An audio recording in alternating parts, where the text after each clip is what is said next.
And we are live! Greetings, salutations, and welcome to a very interesting and definitely not spicy conversation about romanceable NPCs. I have the very interesting and definitely spicy Amanda and Alexander with me today. Guys, thank you so much for joining us. Good morning. Hi, everybody.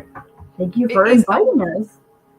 Oh, thank you. It's a wonderful thing to have you guys here. We are talking, of course, romanceable NPCs. They're such a big deal these days. They're in Stardew Valley and Witcher and Skyrim. Like, it seems like every kind of game has romanceable NPCs. What do you think? Why do you think they're suddenly such a big deal? People are really thirsty, and they always have been.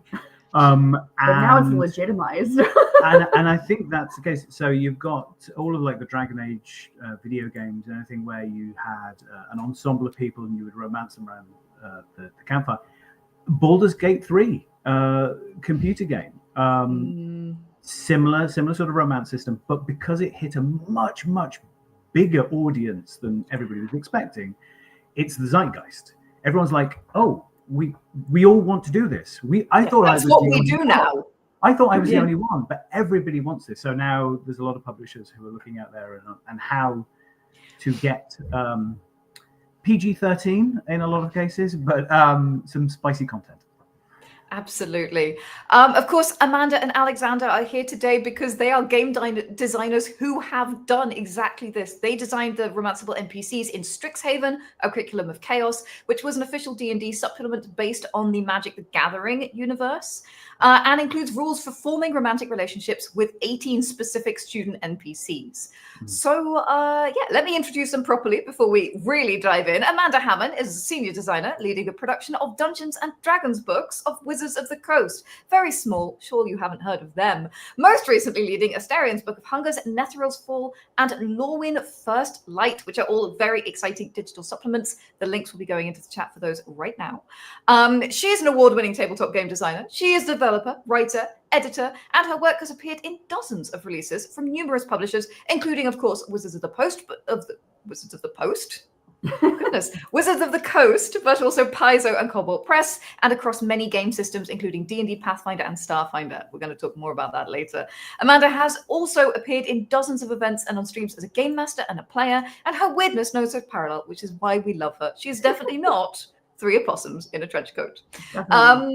Amanda, what do you think is sort of the most relevant experience for today? What do you think is the thing you're going to be drawing on most as we talk about romanceable NPCs? Oh my gosh. Well, Strixhaven is definitely going to be up there. A little bit of the Baldur's Gate 3, as Alexander had a great time playing that game and getting excited and calling me over to watch the various scenes as the romances are progressing.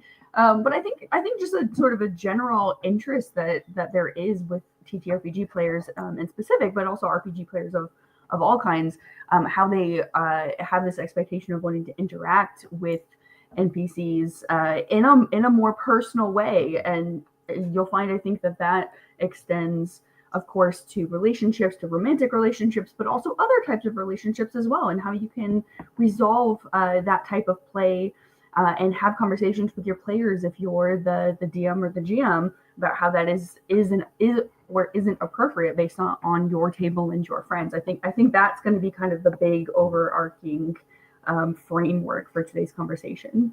Yeah, absolutely. And of course, Alexander Stangroom is Chief Operations Officer at the Emmy Award-winning tabletop role-playing publisher, Cobalt Press. We know those guys. They're the best.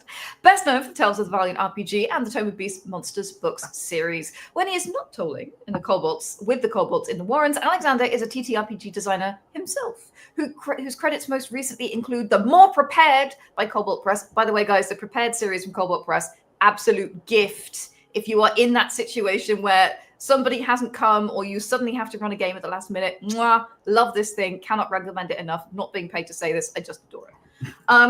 Alexander has also worked on Dreams and Machines RPG by Modiphius, The Keys of the Golden Vault, a D&D adventure from Wizards of the Coast, and many more things. And he's also a professional GM, as if he wasn't talented enough, with over 2 decades of experience running a wide range of TTRPG systems and genres, including D&D, Tales of the Valiant, Pathfinder, Starfinder, Call of Cthulhu, Shadowrun, and more.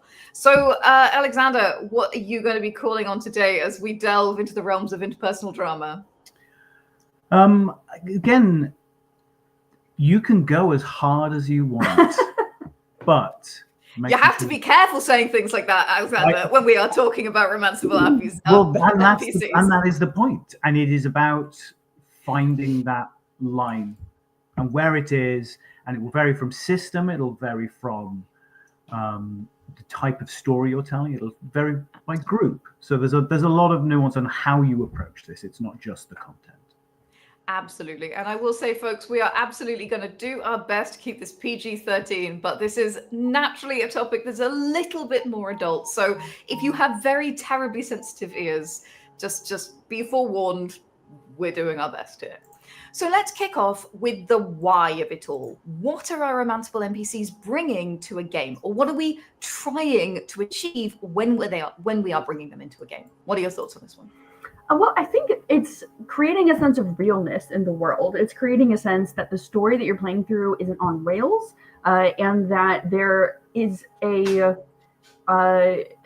comparable realness to what you're experiencing. And you know, the word is so overused in TTRPGs, but verisimilitude is a real thing, right? And so I think that's one of the biggest pieces that if you want to include it in your game, that really helps that world feel real and those characters feel real, like people and like evolving situations, and you know, helping the players and the DM sort of craft an experience that changes with the events of the game. I think that's really where it's coming from, right? And the more that you feel that your game is real, the more fun you're going to have, because when you realize that anything can happen, then you want everything to happen, including romance. Including romance. I love that as an idea.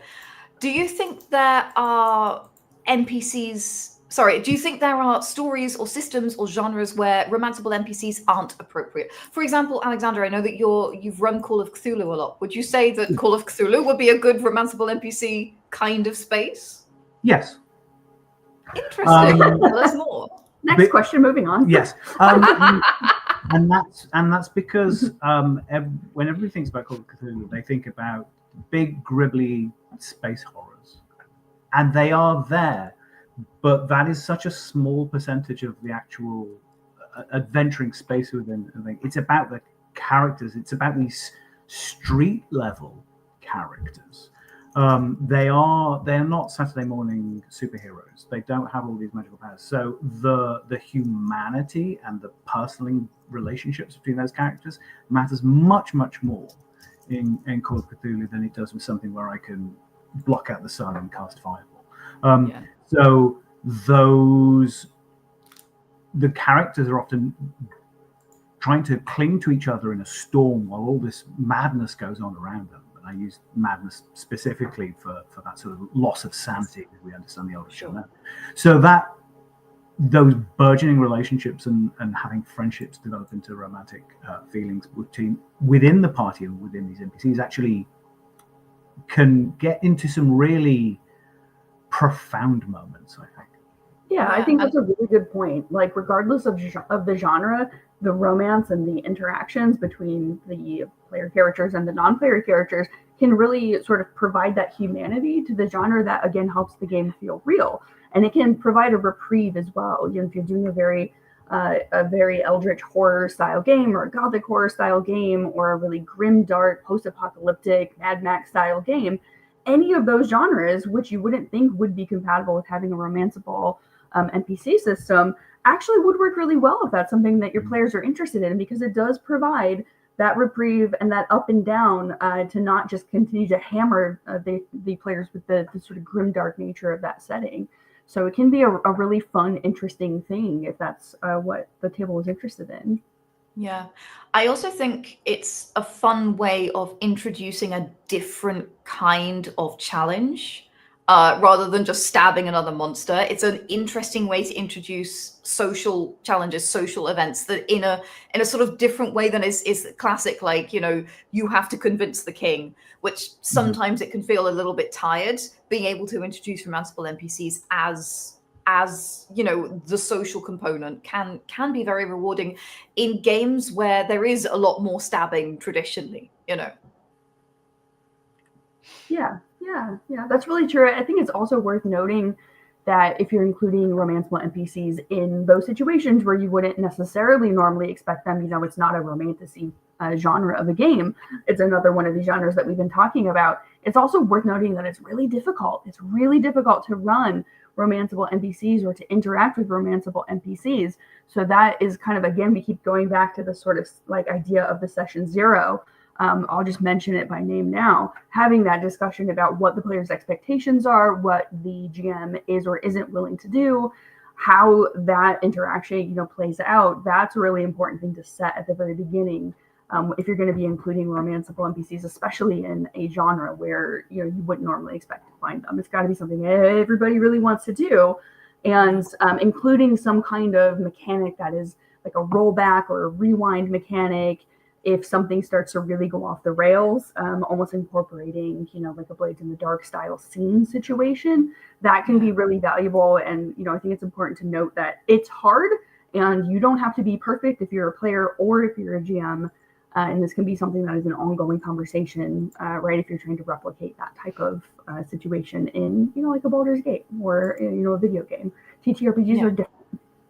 Yeah, absolutely. And that actually launches me very nicely into the next question, which is, how do you recommend setting expectations of how spicy things can get? Do you think safety tools are important? You know, how do we sort of front load so we make sure everybody's having fun with this? This isn't a thing where, you know, we're crossing boundaries that people are uncomfortable with and they're going to have a bad time, because that's the anathema. That's not what we want. So, safety tools in every game, in every genre, in every system. Just use them, regardless of the adventure you want to play and the type of story. So many great ones out there, and I will continue to push the Decker player safety, which is a fantastic tool. Have a look at that. Tone. So when I talk about the sort of Call of Cthulhu and those romance, that is tragic love. That are people finding themselves together at the wrong point in time with all of these terrible things going on, and they have something real whilst all this awfulness comes around it, and almost certainly their love is doomed because somebody will die to this thing. So because everything's doomed in Call of Cthulhu, because right? everything is doomed. and then to the other extent, I love farce. I want the comedy of misunderstandings. I want the person who's running the tavern to be flirting with people, and then you're trying to not offend them whilst also offsetting that. I want the daughter of the king to fall in love with 3 members of the party, and nobody else knows that is the case all at once. And I want the silliness to it as well. You want the importance of being earnest. Yes, I do. You want some Oscar Wilde in your game. I just want absurdity. So again, you have to find out what type of story we're telling, what kind of tone that. When it comes to spice, PG-13, most people are okay with. But that intensity level, that realness of the emotions is an additional concern that goes beyond the content and the rude words and the descriptions. If you're at a table and you're all friends, and almost certainly at least a couple of these people are in relationships, because that's who we That's play how it with. works, yeah. Will everybody be happy if the GM is making perfect eye contact and flirting excessively with your romantic partner? And if you're using one of those games where the emotions are a little bit more real and people are getting a little hot under the collar, is that okay? Do we need to take a step back and make sure everybody's like, it's fine if you're playing with your polycule, go nuts. But, if you are, you've got to make sure that everybody's happy, because we're playing with emotions. And that's the thing, we want to be touched by this. We want to have a real reaction. But then we have to deal with those after when the game stops. That's a really good point. I mean, this kind of extends to role playing in general, but there's a lot of emotional maturity involved in participating in the game that has romanceable NPCs, whether you're a player or whether you're a GM, and having those conversations in the same way that you would if these things were happening in real life, or a version of these things were happening in real life. That's really important, right? And sometimes role-playing can be the best practice that we get for life, and can be the best way to learn about ourselves and how we react to certain situations. And if you see, if you treat role-playing romanceable NPCs in the same way, that can help teach you things about what you are as a person, okay with and not okay with. But again, you've got to have those conversations, because just like in real life, if something happens and I'm really upset and there are consequences from that, that could happen in the game too. And then that could bleed into real life, and it could continue to cause issues. So, you know, being cautious is not a bad thing, and continuing those conversations is really, really vital. Yeah, absolutely. I mean, earlier we asked when are romanceable NPCs appropriate, and I think one of the times is when people want them and not when they don't. Yeah, This exactly. has to be an opt-in phenomenon. Yeah, exactly. I think that's a really good point, Janet, saying, you know, romanceable NPCs are always okay as long as everybody is always okay with them. Like, there's no bad genre to use them in. And all genres are good, but it just depends on the individual. Yeah, absolutely.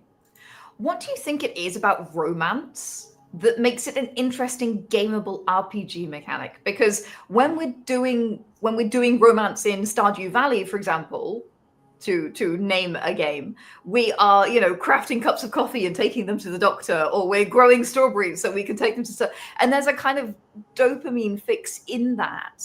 How do you think that translates into the RPG space? Or do you think it translates into the RPG space in the mechanics sphere?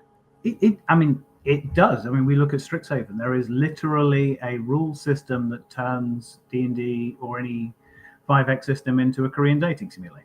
There are numbers, there are checks, there are dice. There is a mechanical benefit from this. There are lots of these little subsystems that you can plug into your games. This one just happens to be about romance. Yes. Yeah, I think that's a really good point. Because if we're going off of that theory that playing an RPG is sort of like practice for real life, well, real life is really complicated, right? You can think that you do everything right, and it turns out that the person that you are interested in is just not interested in you. And that's fine. That happens. That is the way life and emotions work. But in the game, it's a little bit easier, because in the game, the NPC is on the paper, and the GM reads exactly what that NPC is interested in and what it requires to have that NPC start a relationship with you or progress to the romance track with you. And the player can choose to do that thing or not to do that thing. And it's very straightforward. So I think that is a very comfortable idea to a lot of people who want and are interested in romanceable NPCs in games. And it helps them sort of feel more assured that, hey, I can participate in this game, and there are rules and there are dice, and things fall where they may, right? I can go into this little bubble before I have to go back into the real world and decide what I need to buy my spouse for Christmas or whatever, whatever it is. I love that idea, that it sort of breaks down the real world and makes it a little bit more digestible. Yes, absolutely. Yes. Let's talk specifically about the Strixhaven system, because it's such an interesting system. Could you guys like TLDR it for us? Like, just give us like the overview of like, how did this work, and why do you think it was successful as a system? Yeah, I think it's successful because it is fairly open-ended. It is not gift-based the way there are a lot of video games, which makes sense, right? Because video games are coded and binary, and you do the thing or you don't do the thing. But in RPGs, because we do have a little bit more nuance, not as much as real life, of course, but a little bit more nuance, we allow the accumulation of points. And points are based on the NPC's personality and what that NPC is interested in, what their goals are. And we have a whole section that Alexander wrote in the front matter of that adventure that talks about each of the NPCs and gives that information so that the DM has that. Yeah, yes, there's a special edition cover right there. The extra shiny one. Yeah, extra shiny, beautiful cover there by Hydra 74. So yeah, I do think that having a little bit more open-endedness to it has made it very popular. The people who have gone way out of their way to come up and talk to us at conventions or on panels during the question section, they express that they really like that flexibility, so that they make those characters their own from the DM's perspective, and that the players can have a really good sense of who they think those characters are from their perspective. So the TLDR is you accumulate relationship points with these characters either positive or negative. And one of the slightly overlooked aspects of those roles is it does allow you to have rivals, as well as relationships, positive relationships as well. And so you can swing back and forth depending on what your characters do. So you can play an experience in which your player character is romancing one specific NPC or multiple specific NPCs, and can do the things and have those relationships be positive to get up to the number of points that you need to be in a romantic relationship with them. There are thresholds for these things. Or you can have somebody just play the way that their character would act and not actually pursue specific relationships with specific characters, and turn around and find out that they actually have gotten to a point where this character approaches them to ask if they want to be in a relationship because they seem to have just done the things that character is interested in, and the DM has been tracking their relationship points behind the screen. So it's really two different approaches to the game, but it's very open. And it allows that as well. And I've heard both ways. I've heard players interested in both ways, where like a character that they didn't realize that they were secretly romancing comes up and says, "Hey, I think I'm in love with you." And then other players who have been like, "Right, I have a checklist of all these people in my classes, and I want to date this person and this person and this person." And then they go and they try it. And that's all valid. And that, I think, is part of the fun that TTRPGs can provide over something like a binary system, where you can just make those choices and everything is cool and it works, and the DM is fine with it. Yeah. Alexander, I know that you designed a bunch of the NPCs specifically. How wild swings did you take as you did this? That's what I want to know. Well, I was gonna talk about this, about the mechanics. So when you are designing a mechanical subsystem, you design it and it does the thing that you want it to do. Great, that's fine.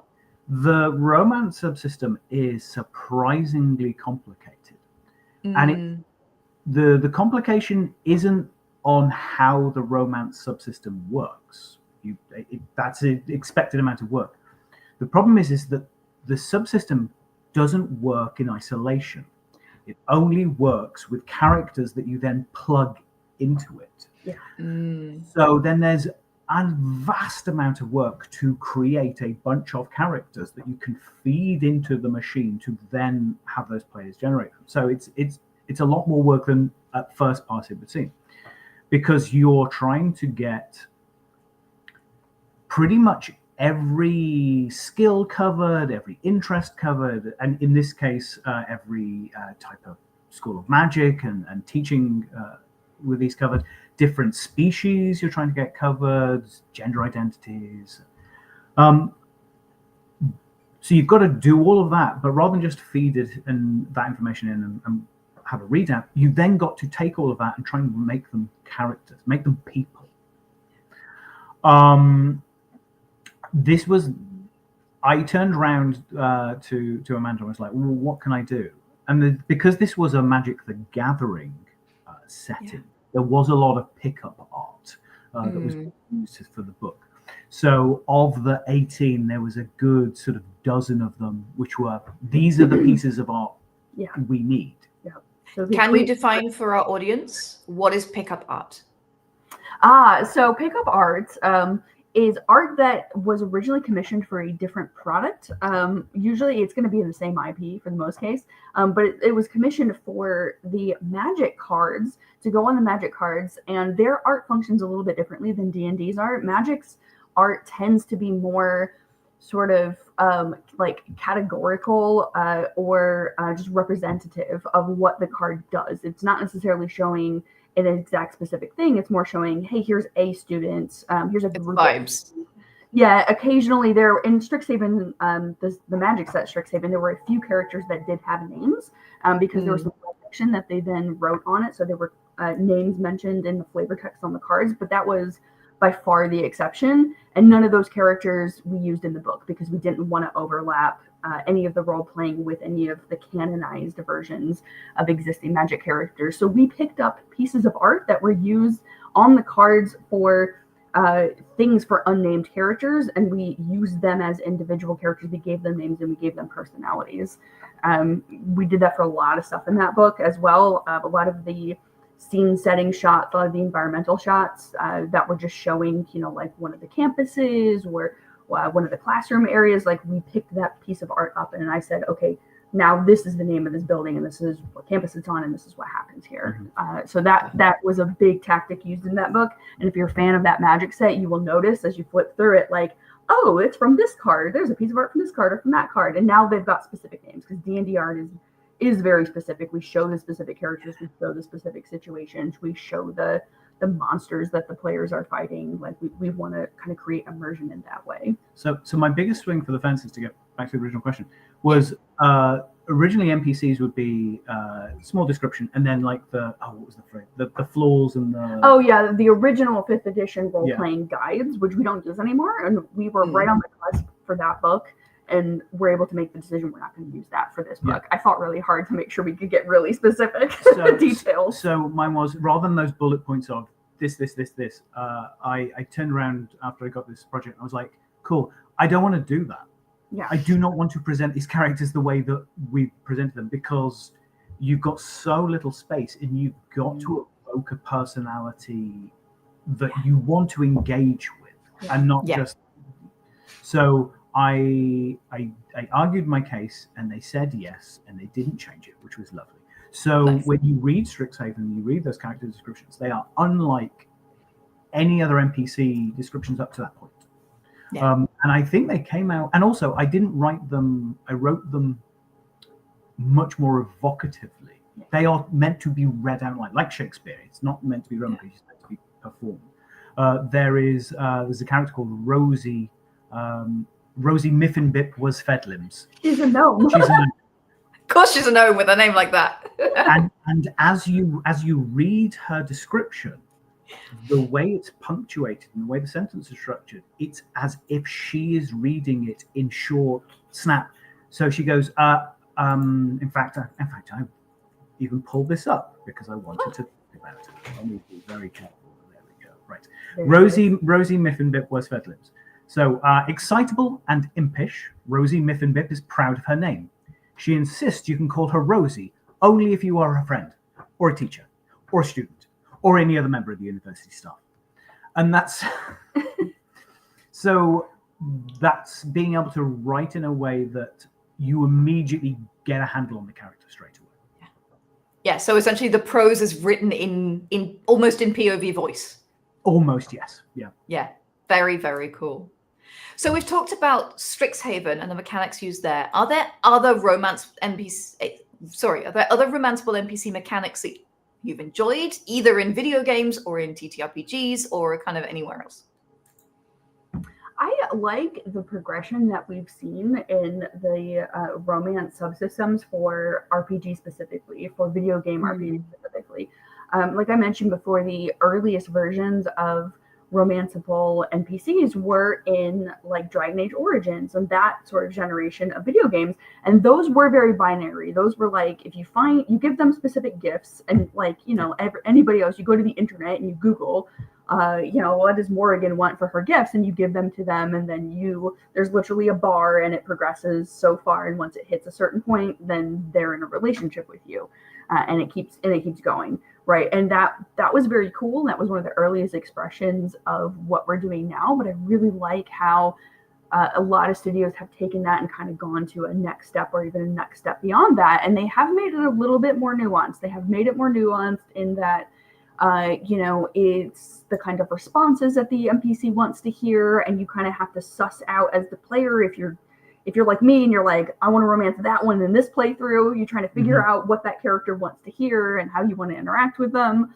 And it is a little bit more interesting where they are more people-like than I think some of the earlier versions. It's things like Fallout and Mass Effect. Yes, so, Fallout. So Fallout, it wasn't just all what you're saying, it's the actions that you take as well. So everyone's seen that meme. Everyone dislikes yes. Sort of popping up on screen. For me, with Mass Effect, I loved being able to, I wanted to romance everybody. I wanted to kiss all the people.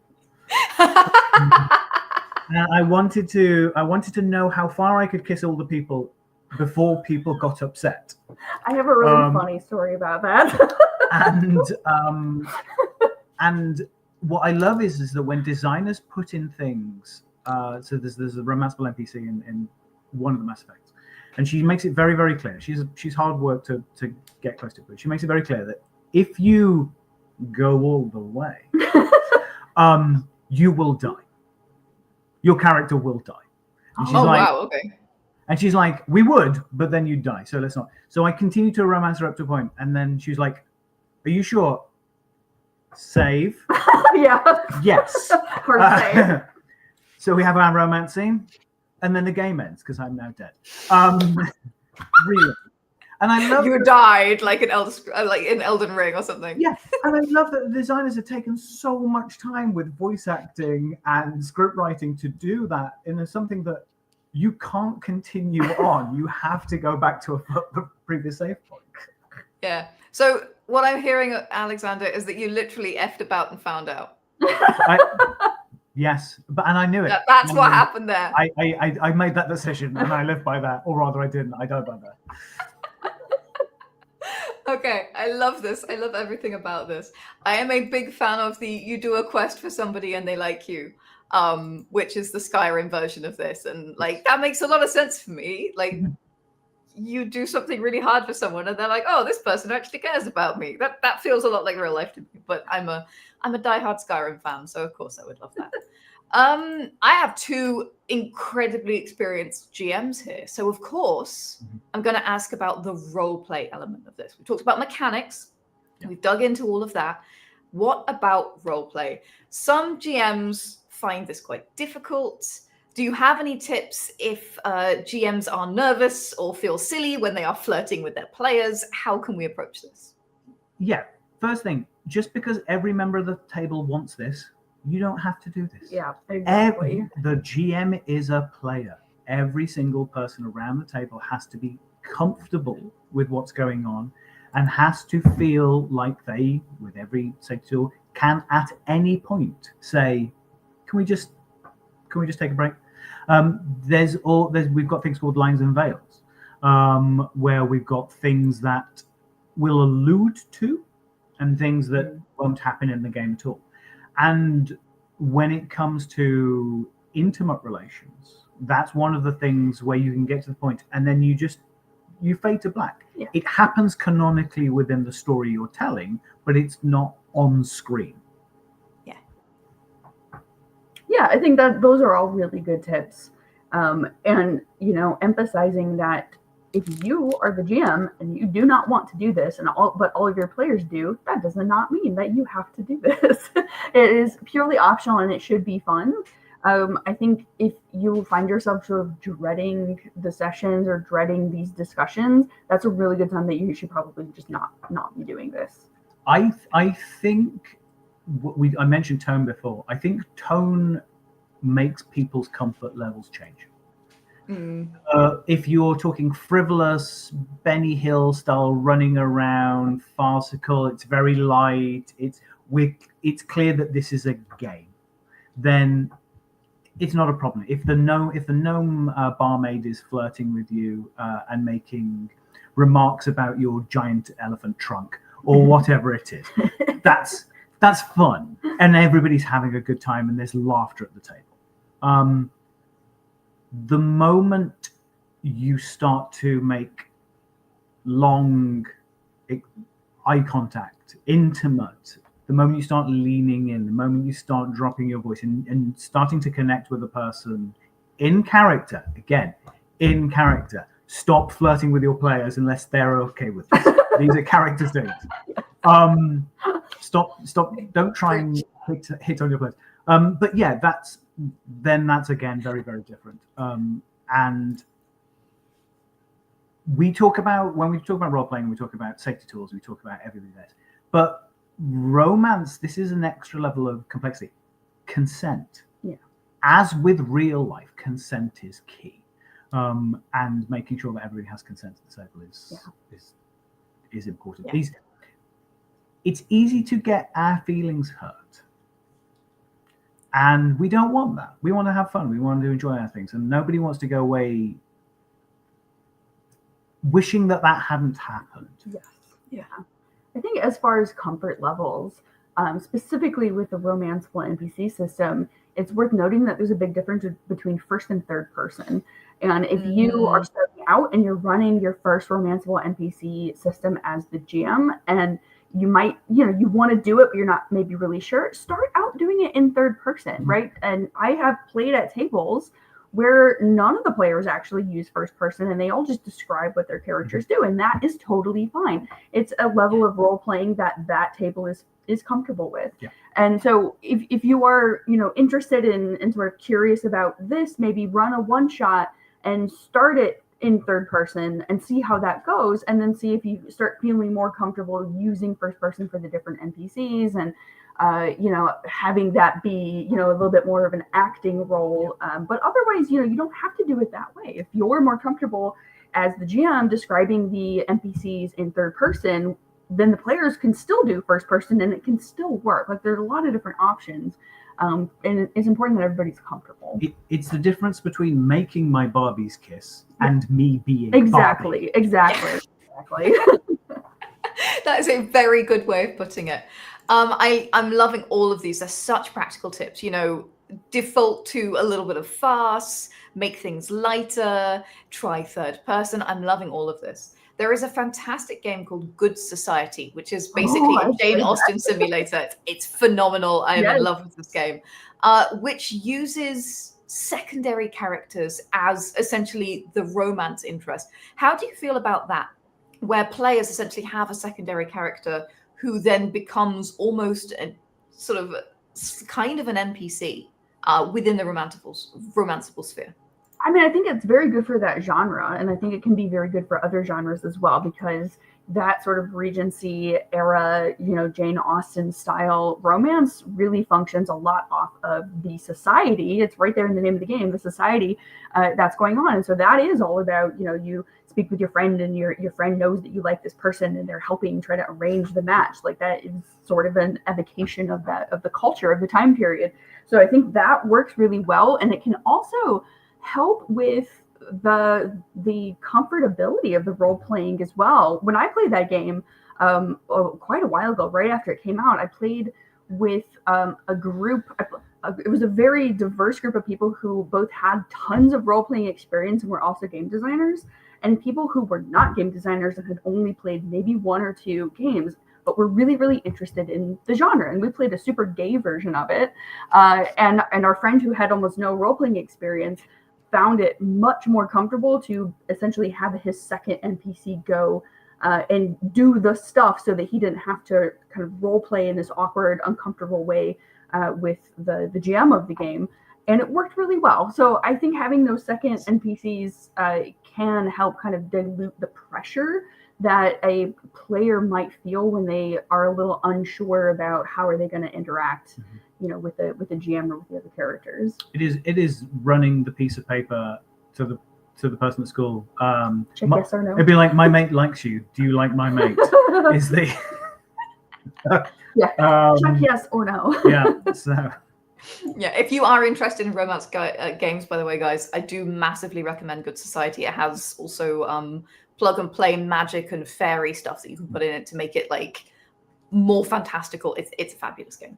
Since we are talking about romance and role playing, how do you keep the other players engaged when there's a romanceable NPC interaction in progress? How do you make sure everybody else is not snoring as your Mr. Darcy comes on stage and struts the stuff?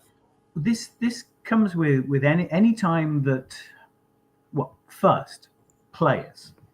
Everybody should get their time in the sun. Everybody should get their screen time to do their cool thing.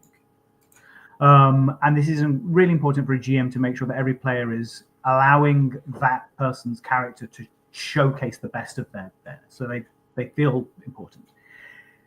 You can use that person's screen time to be the NPC relationship, as opposed to in additional to. So you're not forcing more attention from the table for this person over and above, and you diminish their character features and you extend that relationship, and that becomes that more part. So there's that.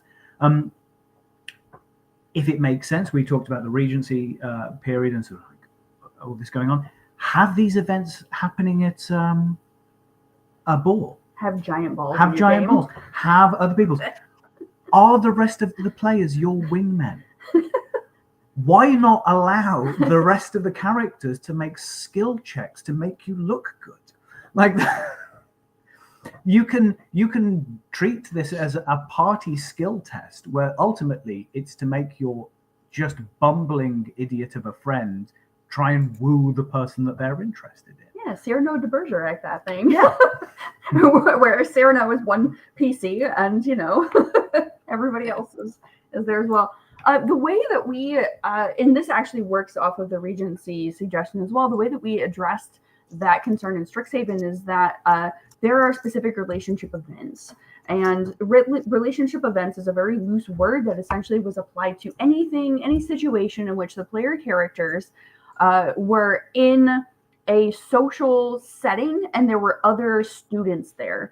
And so the instruction to the GM is essentially run it like it's a combat, but it's not a combat, it's actually social interaction. And so, they ran the gamut from actual parties, right, where there are other students there, to group activities, to group lab activities out in the bog, to basically being around the cafeteria, and a rival group of characters who are other students comes up and challenges the player characters, and essentially putting the NPCs that the player characters have relationship points with, either positive or negative, into those scenes to allow individual PCs to interact with the characters that they are either pursuing or that they have a rivalry with. And so in that way, it becomes a normal role-playing situation in which you as the GM can essentially go from player to player as these interactions are happening, either in a group setting, or if there's a one-on-one sort of interaction,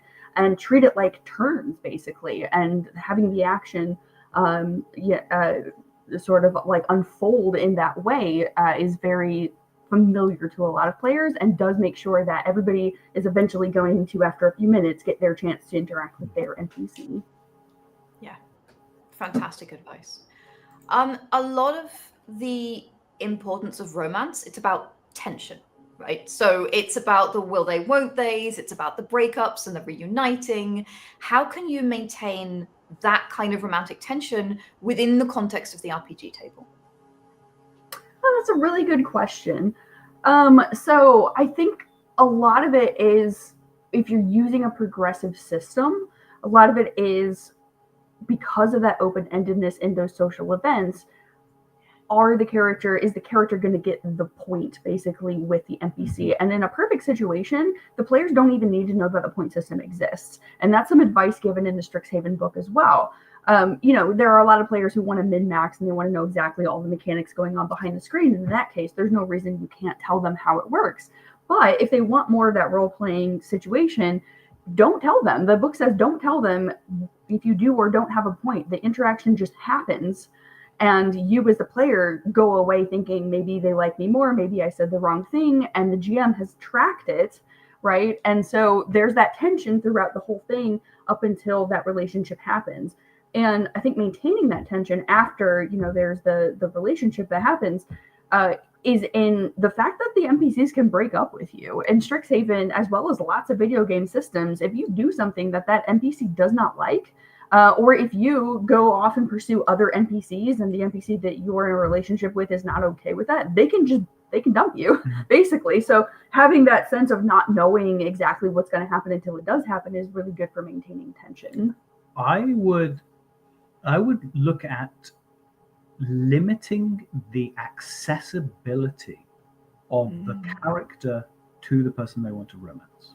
If they're just following you around as part of an ensemble, then they're just there and you can do the thing whenever you want.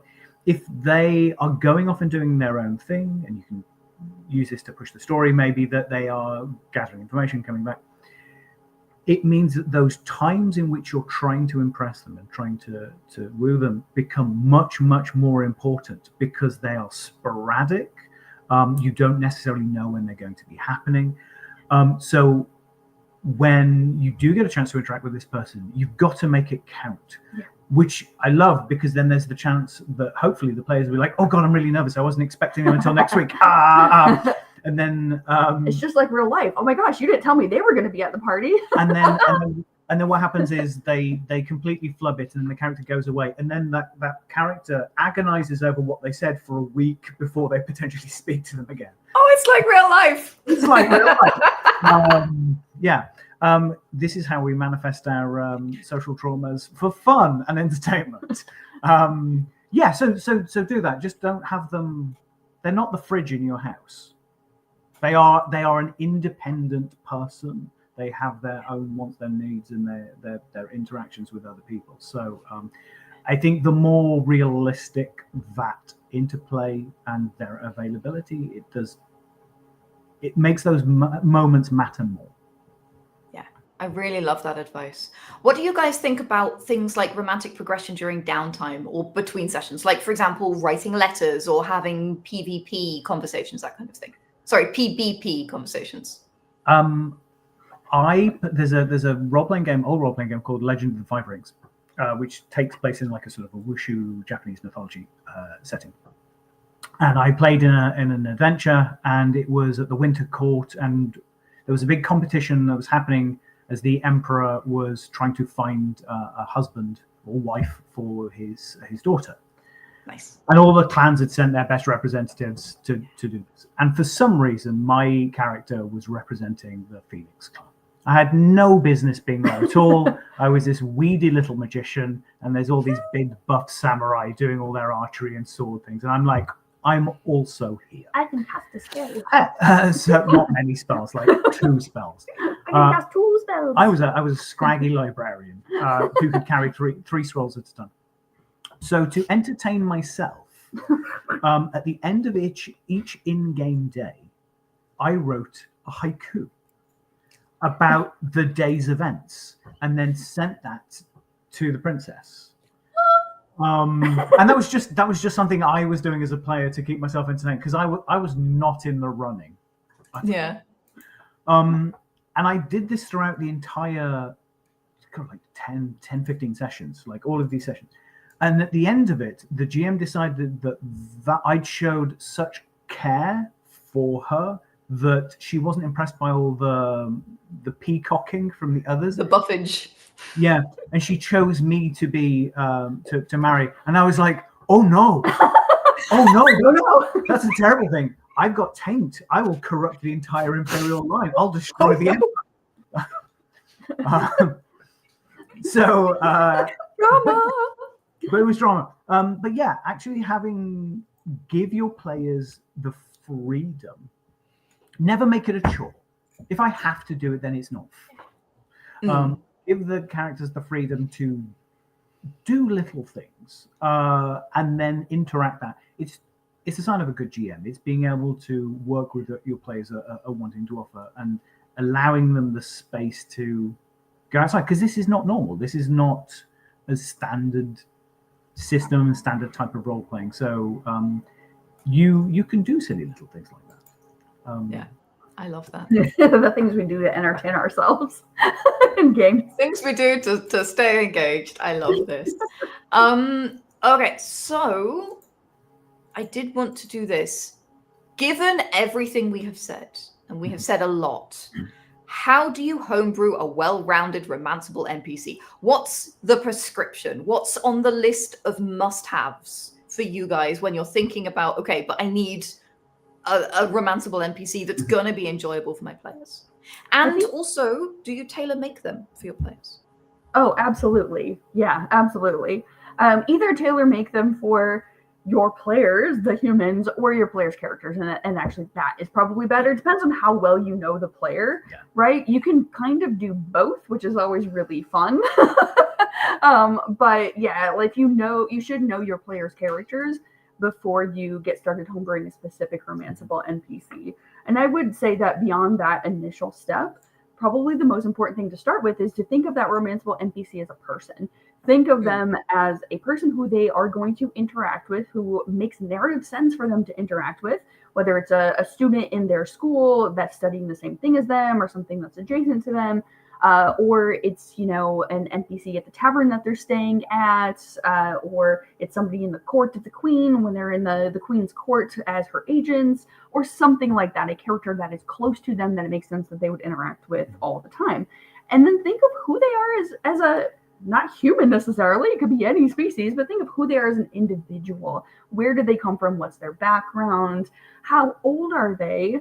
What was their family like? What was their upbringing like? And then these will influence what it is that character is interested in, what they like, and what they're looking for. And then that can help you go from there. I don't want to get too much further. They are not a sexy lamp. Yeah. What do they do when the player is not around? Who is this person when they're not on screen? They don't cease to exist. You can't get into lazy film writing when they're like, I will say these 3 lines when the character is on screen, and otherwise it might as well not be there. So, So you start with that background and their motivations for what they're doing and why, and then you can add personality details, right? Which can be literally anything, because personalities are so varied. Quirks that they have, things that they find attractive, things that they find amusing, what their goals in life are. Those are all things. We said writing for the character, writing for the player. If your player has a slightly masochistic bent, give them a character who doesn't necessarily like them, because some players will be like, I can change them. We did do that in Strixhaven. We have an I can change you NPC. Yes. Because your classic rom-com of those 2 characters who butt heads initially, and then they will eventually fall in love. And enemies to lovers, rivals to lovers. Yes, that is a very legit progression. Trope. The old trope, Yeah, we definitely accommodate that in Strixhaven as well, which is why you can always gain positive or negative relationship points. So, you can get negative relationship points, somebody is your rival, then all of a sudden things happen, you interact with them in a certain way, and they start getting more positive relationship points. It's definitely there was a word that I pitched early on in the process that I wanted to be able to use to call out that progression. It didn't end up in the main book because it's not a real word, but frenemy. I wanted there to be a frenemy system, and we did end up with that. It's just not called that. I am outraged that it's not called the frenemy system. Yeah. I think that's a travesty of neologisms. I tried really hard. Okay, we have some audience questions, and they're really good. Okay. Cedar Honnet asks, how do opposites have romance? Like Dark Crystal, where Gelfling romances a Skeksis. I can't imagine it, but it could happen, because my players would do that. Yeah, it's star-crossed lovers. It's competing houses. It's not a new thing. Allow those characters to interact, but allow the organizations that they represent or are members of create drama. Yeah, and the forbidden fruit is always the sweetest, right? Like, it makes so much sense that if you have opposites, either opposites like a Gelfling and a Skeksis, or the opposing houses thing from the more traditional Shakespearean element, you're always going to realize that you can never be with that person. And then the more that you realize that you actually have feelings for that person, the more you want to be with them, more so maybe than if you were just able to approach them and say, hey, do you want to get coffee with me?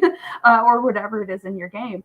So I think that is a really interesting thread to follow in RPGs, that sort of sneaking around forbidden liaisons. Like, that can be a whole thing in your game. You can run your romances like that always. It works especially if you're doing any sort of political intrigue as well. Yeah, absolutely. And romanceable NPCs are very interesting in that, because they can have hidden motives, and intuition roles can be absolutely. You can get very muddy and interesting.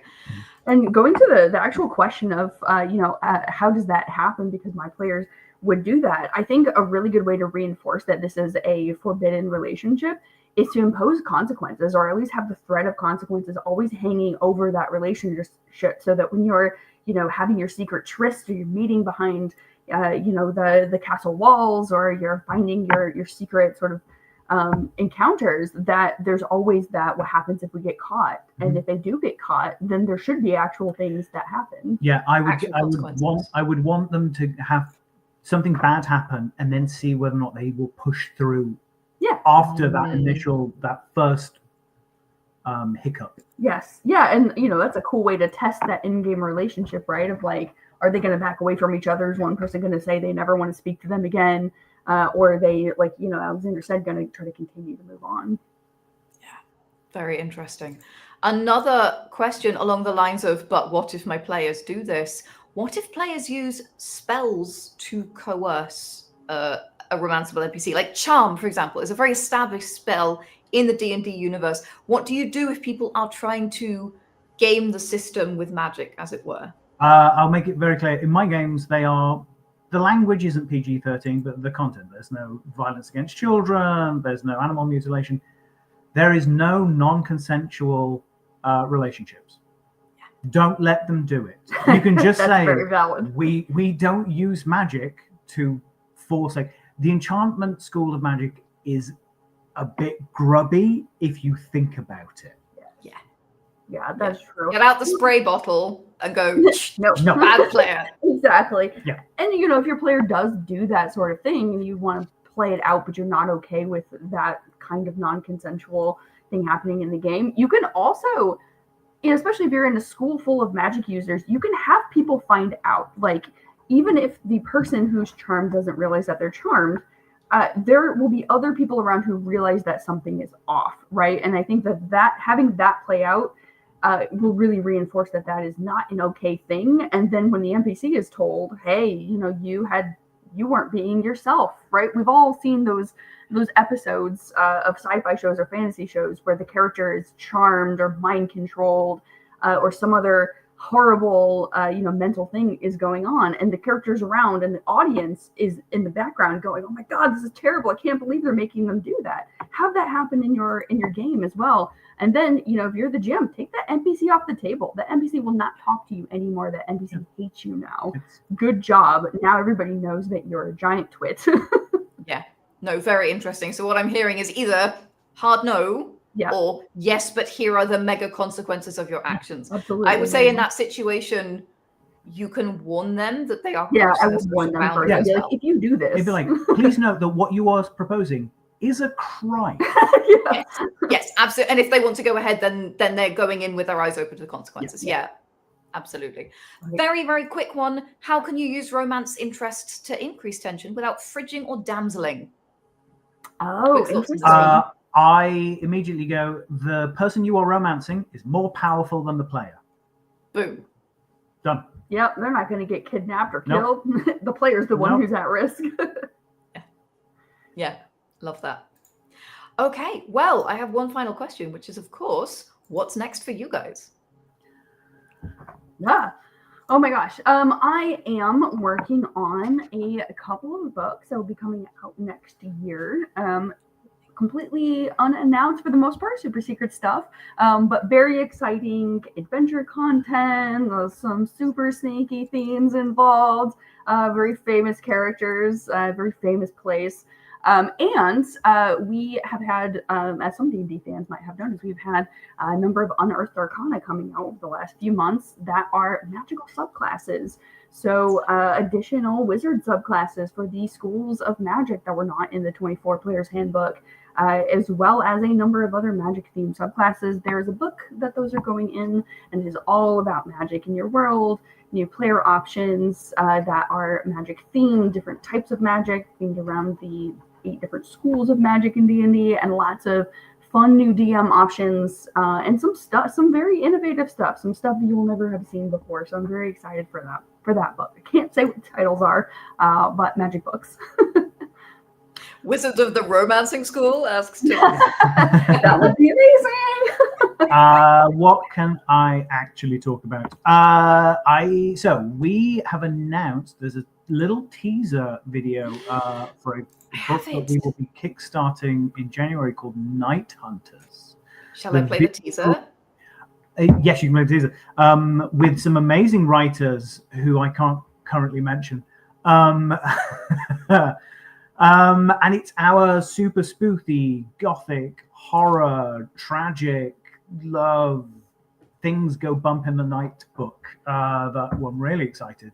And The thing I'm working on for that at the moment is actually not the adventures, but we're going to have looking at a series of accessory products to go with that I'm currently working on. Ooh, Yeah, very it's really, exciting. really interesting. And we are, oh my goodness, we're going to be going to Kickstarter in like 6 weeks. I'm so excited. I'm gonna play the trailer. It's 19 seconds, guys. Are you ready for this? It's just so you can see it.